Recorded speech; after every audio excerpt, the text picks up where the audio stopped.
सही। चलें बिस्मिल्लाह करते हैं बेटे। आज बेटे हमने बेटे इधर तवज्जो कर लेंगे, ये ना हो कि आखिर में कुछ भी ना हुआ हो, ये ख्याल कर लें बेटे। ये रेड बटन ऑन हो गया,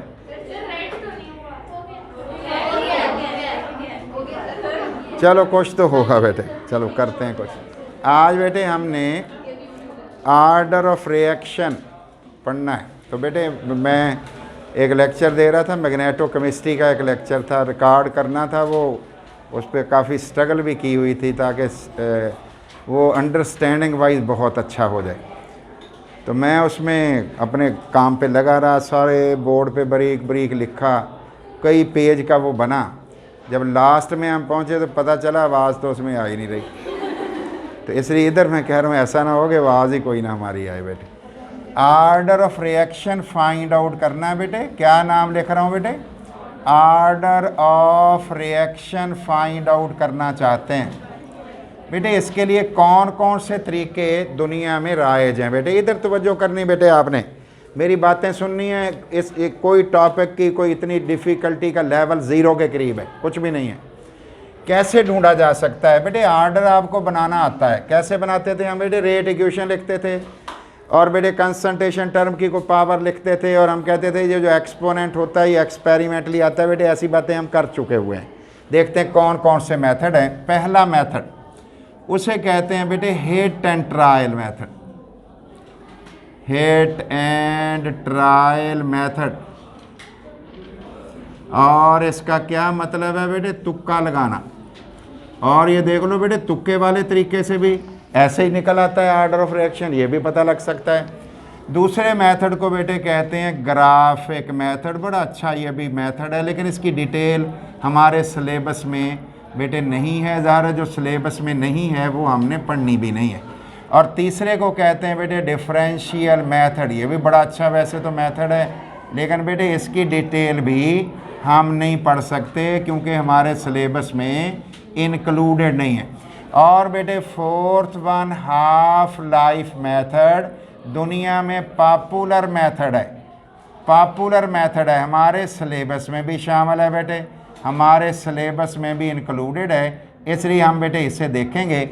और बेटे मेथड ऑफ लार्ज एक्सेस, बहुत बरीक सी बात मेथड ऑफ लार्ज एक्सेस की भी हमारी बुक ने बेटे बताई हुई है। इसलिए बेटे ये जो आंसर हम देखेंगे तो लास्ट टू को हमने पढ़ना है, ये इंक्लूडेड है हमारे बेटे सिलेबस के अंदर। इसलिए हम इसे डिटेल आउट करते हैं दो मेथड्स को। कौन कौन से बेटे? हाफ लाइफ मेथड को, और दूसरा मेथड कौन सा बेटे? दूसरे को कहते हैं मेथड ऑफ लार्ज एक्सेस। तो बेटे आपने हाफ लाइफ मेथड को सीखना है, सिर्फ इसको सुनना नहीं है।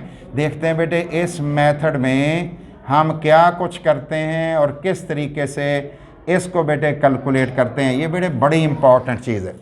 क्यों इंपॉर्टेंट है बेटे? इसलिए इंपॉर्टेंट है कि एक तो आपको सिर्फ एक्सपेरिमेंट ट्वाइस करना पड़ता है, 2 दफ़ा। बाकियों में बेटे 2 से ज़्यादा दफ़ा मुश्किल काम है। फिर इसमें बेटे आप 2 ट्वाइस करोगे और ऐसा आर्डर भी फाइंड आउट कर लोगे जो फ्रैक्शन में होगा, अशारिये में होगा। बाकी मेथड में ज़रूरी नहीं कि हम अशारिये में फ्रैक्शन वाला भी आर्डर ढूंढ लें। क्या करना बेटे? पहली बात बेटे सिंपल सादा तरीका, ठीक है बेटे। और क्या करना पड़ता है? एक्सपेरिमेंटेशन। एक्सपेरिमेंट आप करेंगे experiment wise with concentration of same reactant. एक रिएक्टेंट बेटे होगा, उसकी कंसंट्रेशन के लिए, सेम रिएक्टेंट के लिए with concentration of same reactant. कौन कौन बेटे? A1 फर्स्ट कंसंट्रेशन और A2 के साथ आपने काम कर लेना है। बताओ बेटे एक्सपेरिमेंट कितनी दफ़ा करोगे? कितनी कंसंट्रेशन लोगे? A1 भी लोगे, लेकिन बताओ चीज़ एक ही है, ये फ़र्क पड़ गया? सेम रिएक्टेंट बेटे, सेम रिएक्टेंट मैंने लिख दिया। और बेटे जब इसका एक्सपेरिमेंट कर लोगे, half life for both concentration half life for both, दोनों जो आपने कंसंट्रेशंस लिए हैं, इज डिटरमाइंड, उसका भी पता कर लिया जाता है। और उसको क्या लिखते हैं बेटे, जो हमने पता कर लेना है उसे लिखना क्या है, देखते हैं बेटे उसको लिखना क्या है। डिटरमाइंड एज बेटे T1/2 या सिंपल करना हो और सिंपली सादा तरीके से आप इसे T1 भी लिख सकते हो।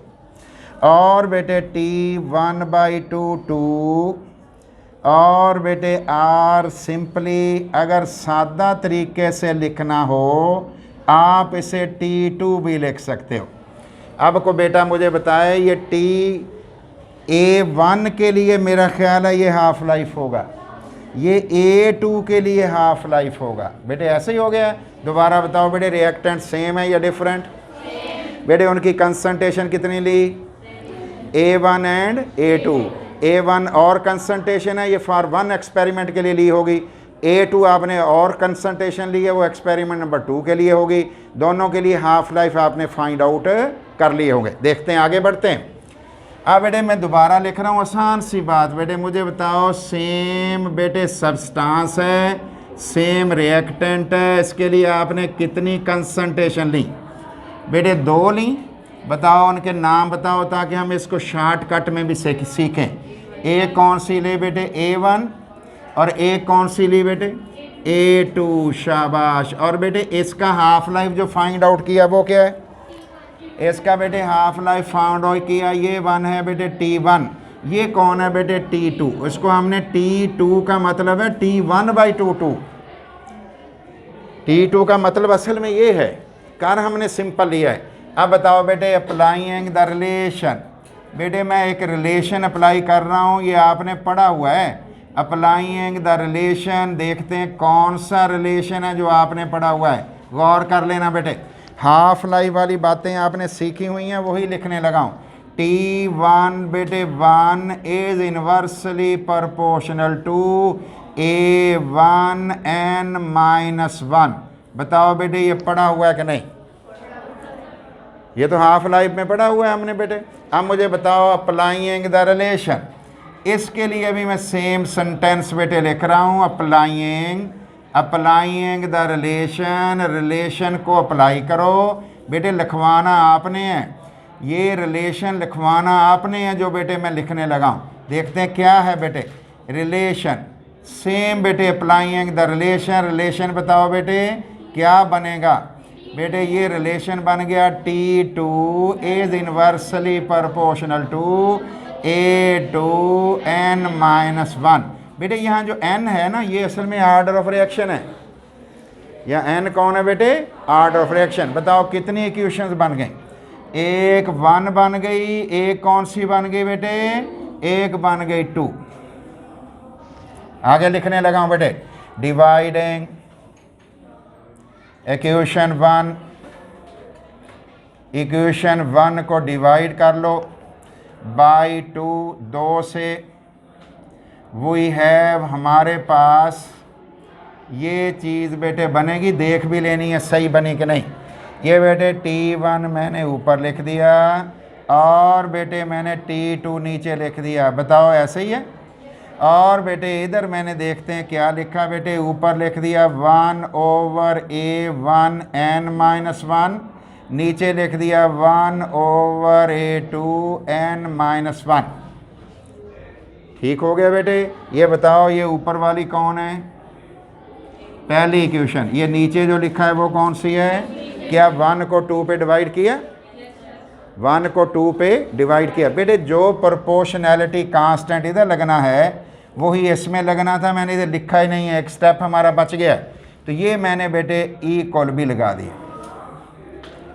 प्रोपोर्शनैलिटी कांस्टेंट दोनों में एक होना था, इसलिए वो दोनों कैंसिल हो जाता, उसको लिखने का फ़ायदा तो नहीं है। अब बेटे आगे बढ़ते हैं। ये बताओ ये उल्टी तो नहीं हो जाएगी? अनवर लिखते हैं फिर बेटे T1/T2 इज इक्वल टू, बेटे ये ऐसे ही लिखी जाएगी 1/A1n-1 into A2n-1 divided by 1। आपने लॉजिकली आपने देखना है कि ठीक है कि नहीं। अब मुझे बताओ बेटे, इसका तो कोई फ़ायदा नहीं है आपको, इसलिए बेटे आंसर हमारे पास बना T1/T2 is equal to A2n-1 divided by A1n-1। बेटे एक दफ़ा फिर मुझे बता दो, where n is order of reaction. बेटे सारा काम हम इस n के लिए कर रहे हैं, सिर्फ n के लिए कर रहे हैं। आगे चलते हैं बेटे। अब मैं दोबारा लिख रहा हूँ T1, देख भी लेना ठीक है कि नहीं, T2 is equal to A2/A1, और बेटे इसकी पावर मैं लिख रहा हूँ ऊपर n-1। क्या दोनों की इकट्ठी पावर लिखी जा सकती है? अब बेटे अभी भी n हमारे काबू नहीं आ रहा बेटे। अब कोई और तरीका सोचते हैं मैथ वाला। बेटे दोनों तरफ का लॉग ना ले लें, लॉग लेंगे तो लॉग की प्रॉपर्टी होती है कि ये पावर जो बैक पे आ जाती है। Taking log of both sides, taking log, ये log 10 वाला, ऑफ बोथ साइड्स, दोनों साइडों का बेटे लॉग ले लें, दोनों साइड्स का लॉग ले लें। वी हैव, हमारे पास ये चीज़ बेटे आ जाएगी। बताओ बेटे इसका लॉग ले लें, लेकिन आपने सॉल्व नहीं करना, सिर्फ लॉग लेना है। लॉग और बेटे T1/T2, अदरवाइज इसको मैं सॉल्व करता तो मैंने लिखना था log of T1 minus log of T2। वो नहीं करना हमने ऐसे ही लिखना है। आगे चलते हैं बेटे, इसका भी लॉग दूसरे का ले लिया, आंसर आ गया n-1 log ऑफ, किसका लॉग बेटे, log of A2 divided by, इससे आगे ही नहीं बढ़ना, बस इधर ही रुक जाना है। बताओ बेटे इसमें n कौन है? अगर मैं बेटे इसको रीअरेंज करूं हो सकती है। ऑन रीअरेंजिंग, अगर दोबारा तरतीब दे दिया जाए, ऑन रीअरेंजिंग अबव एक्सप्रेशन, ऊपर वाले एक्सप्रेशन को रीअरेंज कर लिया जाए, फिर क्या हो जाता है बेटे, वी हैव, हमारे पास ये चीज़ मिल सकती है हमें। कौन से वाली बेटे? ये बताओ, लॉग वाली चीज़ें एक तरफ ना कर लें बेटे। ये वाला मैं ले आऊँ, नीचे आएगा कि ऊपर? नीचे, शाबाश बेटे। लिख रहा हूँ log ऑफ T1/T2, देखते जाना अच्छी तरह बेटे, डिवाइडेड बाई, नीचे लिख रहा हूँ बेटे log ऑफ A2/A1, और बेटे ये वाली बात, और इज इक्वल टू n-1। ठीक है बेटे, आप ज़रा सोच के मुझे बताओ, आपने दोनों कंसंट्रेशन आपने खुद ली थी बेटे, दोनों कंसंट्रेशन आपने खुद ली थी, तो फिर तो आपको इन दोनों का पता है बेटे वैल्यूज़ का। ये बताओ, दोनों की हाफ लाइफ आपने खुद पता की थी, फिर आपको उन दोनों का भी पता है, तो आपसे बचा क्या? फिर आपका एक बचा, 1 बचा बेटे, तो 1 भी नहीं हम ऐड कर सकते बेटे उसके अंदर। ये नेक्स्ट लिख रहा हूँ इसी को बेटे, आगे चल रहा हूँ। log ऑफ क्या बेटे, T1/T2, और डिवाइड किस पर करूँ बेटे, log ऑफ बेटे, log ऑफ A2/A1 बेटे, और +1 इज इक्वल टू n। लो जी, मैंने ऑर्डर ऑफ रिएक्शन का एक्सप्रेशन बना लिया ऐसे ही बेटे। वेयर बताओ बेटे n कौन है? शाबाश, वेयर n इज, जहाँ पे n जो है बेटे इज ऑर्डर ऑफ रिएक्शन, ये ऑर्डर ऑफ रिएक्शन है। दिस एक्सप्रेशन, ये जो अबव एक्सप्रेशन है, the above expression can be used, above expression को यूज़ किया जा सकता है, can be use to calculate, इसे यूज़ किया जा सकता है बेटे to calculate order of reaction, calculate करने के लिए, ऑर्डर ऑफ रिएक्शन को कैलकुलेट करने के लिए।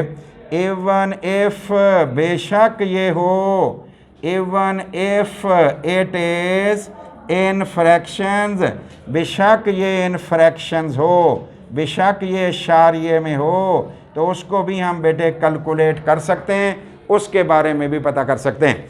अब मुझे बताओ बेटे ये कौन है बेटे T1, T1 बताओगे कौन है, T2 भी आप बताओगे बेटे। पहला बताओ T1 कौन है बेटे, half life for A1 concentration, half life for A1 जो पहली कंसंट्रेशन ली थी उसके लिए।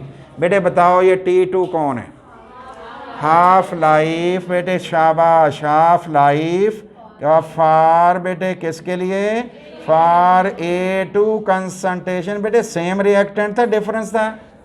चलो बेटे अब मुझे बताना है आपने A2 कौन है बेटे, concentration for second experiment, for second experiment, दूसरे तजर्बे के लिए जो बेटे हमने कंसंट्रेशन ली थी उसका नाम हमने रखा। और बेटे बताओ A1 कौन है, बताओ बेटे, concentration for first experiment, concentration for पहले एक्सपेरिमेंट के लिए ये हमने रखी थी। क्या आपको ये चारों चीज़ें आपको पता है बेटे, क्या चारों चीज़ें आपको पता है? जब पता है तो जस्ट लॉग लेके डिवाइड करना और बेटे +1 करना, आपके पास ऑर्डर ऑफ रिएक्शन आ जाएगा।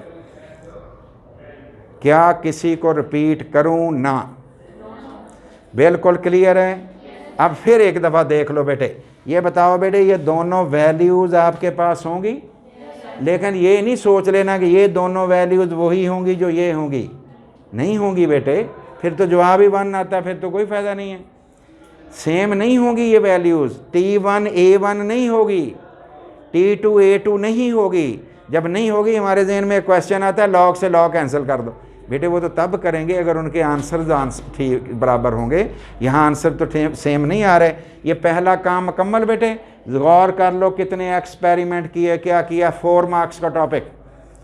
बेटे दूसरा नंबर हमारे पास है मेथड ऑफ लार्ज एक्सेस। क्योंकि ये आता नहीं है इसलिए मैं आपको समझाऊंगा, लेकिन ये बेटे लार्ज एक्सेस वाली बात जो है, ये बेटे बात कंसेप्ट वाइज उन्होंने हमारी टेक्स्ट बुक ने अच्छी नहीं दी बेटे, इसलिए पहले तो मैं लिख तो दूंगा बुक वाली बात, लेकिन समझाऊंगा अपनी मर्जी से। ज़रा गौर करना बेटे इस पर, ताकि इसको भी लर्न कर लें, सीख लें, रट्टा ना लगाएं।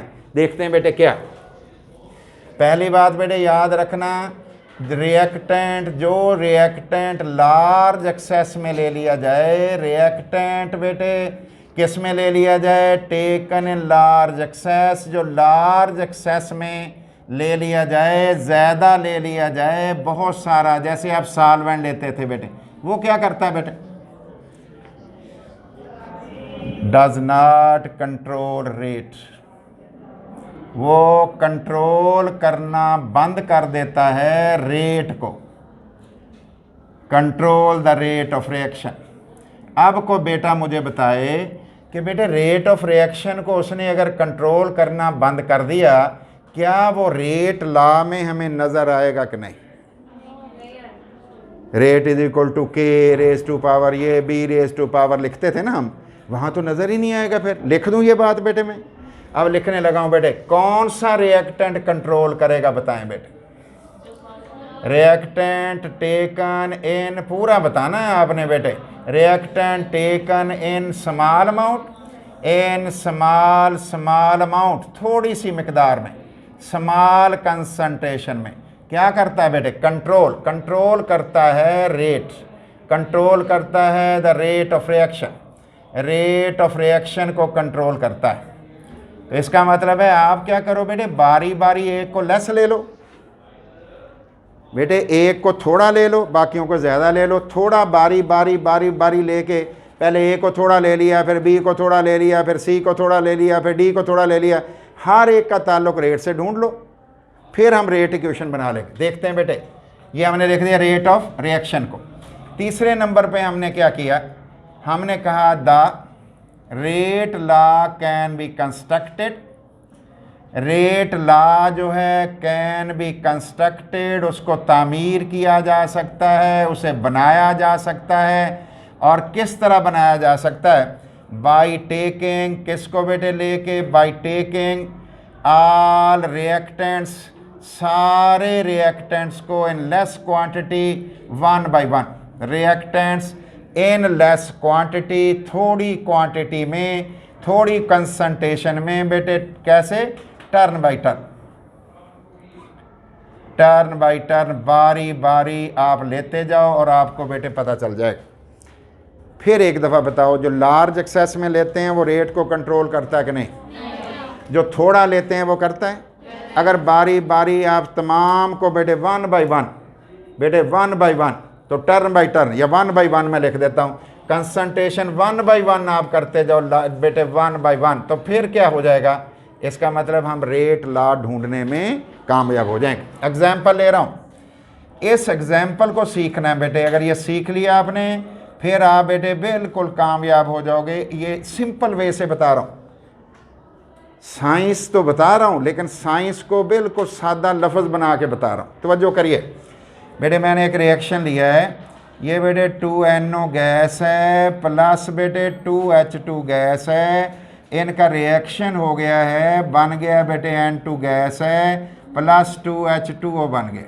ये हमारा रिएक्शन बेटे बन गए। मुझे को बेटा बताए कि नंबर आपको कहीं नज़र आ रहे हैं बेटे? बेटे को रिएक्टेंट के नंबर नज़र आ रहे हैं?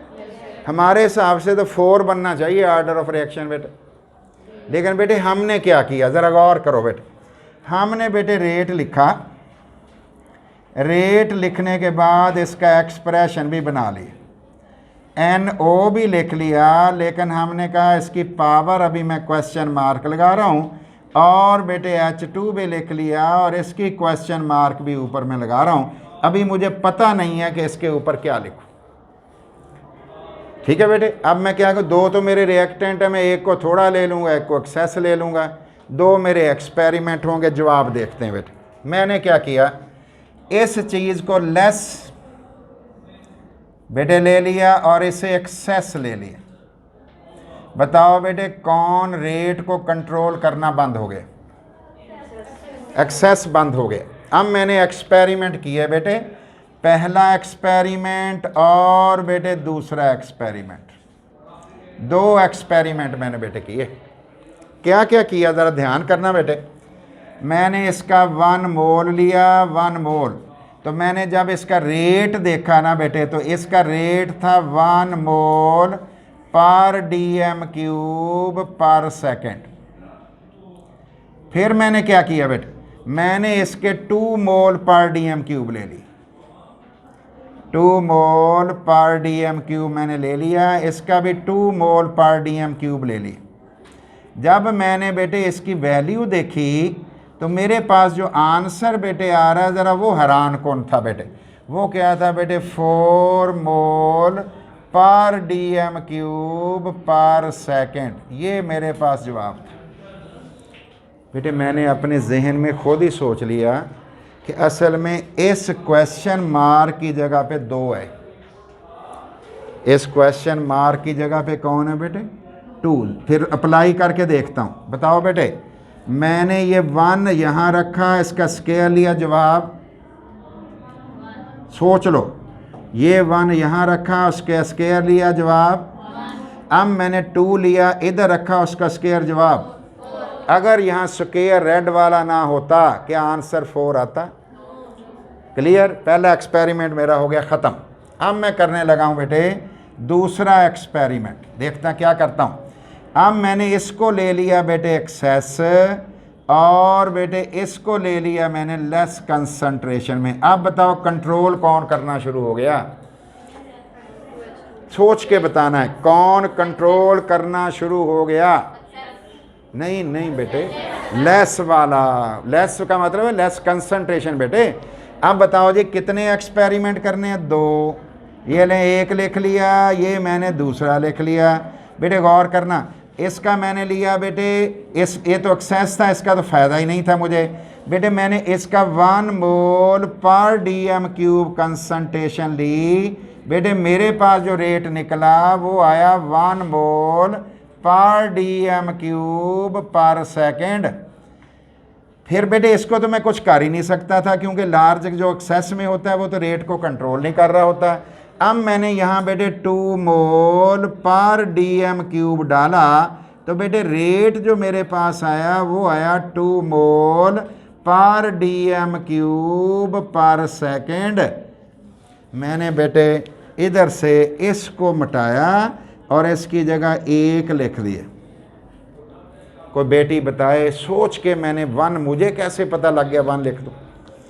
सोचो ज़रा, अगर मैं ये 1 यहाँ लिखूँ रेज़ टू पावर 1, अगर मैं ये 2 यहाँ लिखूँ 2 raise to power 1, 2 raise to power 1 raise to power 1, अगर मैं 3 करूँ, आप जवाब बताओ क्या आएगा? Very good. लो जी, हमारा आर्डर बेटे रेट ला कंस्ट्रक्ट हो गया। अब मुझे बताओ आर्डर ऑफ रिएक्शन क्या हुआ? 10। इसका मतलब ये निकला आर्डर ऑफ रिएक्शन किसके बराबर आ गया बेटे? 2 + 1 = 3। और बेटे एक्सपेरिमेंटली ये प्रूवन है कि बेटे NO हाइड्रोजन का रिएक्शन जो होता है ये 3rd ऑर्डर रिएक्शन होता है। हालांकि हमारी सोच जो थी, हमने तो चुप करके ये 2 इधर रखना था, ये पकड़ के 2 इधर रख देना था, हमने तो ऐसे ही करना था। लेकिन देख लो बेटे, एक्सपेरिमेंट आपको कुछ और बता रहे हैं कि नहीं, आप एक्सपेरिमेंट के बगैर ये काम नहीं कर सकते। तो ये बताओ बेटे, कौन सा एक्सपेरिमेंट किया आपने? ये दूसरे एक्सपेरिमेंट किए। और बेटे ये वाला जो आपने किया था, ये वाला ऊपर वाला, ये आपने एक चीज़ को थोड़ा लिया था, एक को ज़्यादा। पहले किसको थोड़ा लिया? NO को, उसका पावर ढूंढ ली। फिर आपने किसको ज़्यादा लिया? इसको एक्सेस लिया, इसको लेस लिया। बेटे आप लेस का पता कर सकते हो। बेटे आप लेस की मदद से आप रेट का रिलेशन ढूंढ के आप रेट ला बना सकते हो। हमने बना के दिखा दिया बेटे, समझ आई? फिर एक दफ़ा हम रिपीट कर रहा हूँ, गौर करो। मैंने ये ज़्यादा ले लिया, इसका रोल ख़त्म। इसके नीचे मैं लाइन लगा देता हूँ, ये लें जी, इसका रोल ख़त्म, इसका रोल ख़त्म। बेटे इसका 1 मोल लिया, रेट कितना था? मैंने 2 लिया, 4 कैसे हो गया? यहाँ 2 आना चाहिए कि नहीं बताओ? 2 रेज़ टू पावर 2। चलो मैं बताऊँ 3 मोल लेता हूँ, 9 रेट आ गया। कैसे आ गया? 3 रेज़ टू पावर 2, 9 आ गया। अगर मैं 4 मोल कर दूँ, 16 बेटे मोल पर dm³ पर सेकेंड। समझ आ रही बात? चलो अब बेटे ये बताओ, इसको ले लिया एक्सेस, किसको? NO को। बेटे इसका 1 मोल लिया, रेट 1, 2 लिया, 2 पावर तो एक ही होगी, फिर एक के अलावा तो नहीं। आज 3 मोल लूँ, बताओ जवाब क्या आएगा? 3 4 ले लूँ, 4 रेज़ टू पावर 1 4। लो जी, दोनों को ऐड कर दो, ऑर्डर ऑफ रिएक्शन बेटे आ गए जी। क्लियर बेटे? कोई इशू इसमें हो तो मुझे बता दें।